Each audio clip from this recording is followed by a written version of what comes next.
A corpse flower that bloomed on the WSU Vancouver campus in 2019 is ready to bloom again. And in case you're wondering where it got its name, well, when the plant blooms, it smells like a rotting corpse.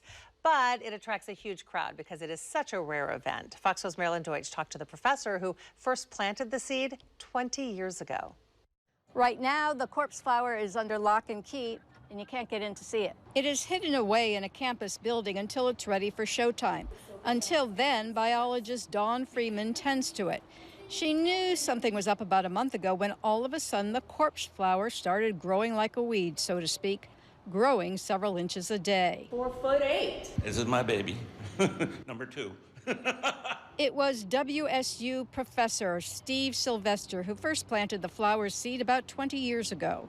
The plant is called the corpse flower because the smell has been compared to a decomposing animal, rotten fish, or even smelly socks.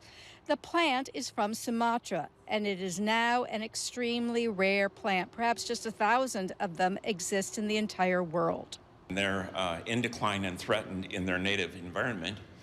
And I just always wanted to see one and smell one. Growing the flower wasn't easy. It took 17 years for that first bloom in 2019.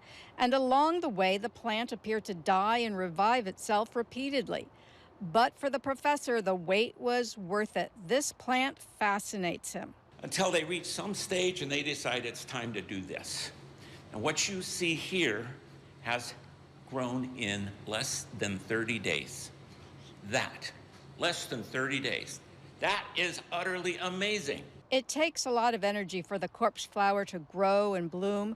Last time Professor Sylvester tried to predict the bloom, he was off by about a week. This plant is very unpredictable, and you take your best shot. This year's corpse flower is bigger than WSU Vancouver's last one. It smells only when it blooms. That stink is to attract pollinators.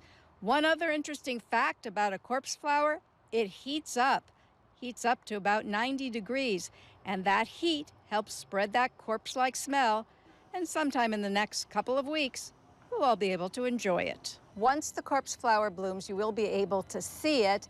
Got to tell you, last time it bloomed, there were long lines. Some folks waited for about 3 hours to see and smell the corpse flower. In Vancouver, Marilyn Deutsch, Fox 12 Oregon. Yeah, I remember that. I remember doing stories on all those people in line before. When the flower blooms, WSU Vancouver says it will let the public know so they can visit. They also tell us parking on campus will be free that day. So if you've ever wondered what a rotting corpse smells like. I'm going to take her word for it. Yeah. I think it'd be cool to see. I mean, how often would you get an opportunity to see smell is what you really want to do. And smell, right? Yeah. Look at this, a little bit of water.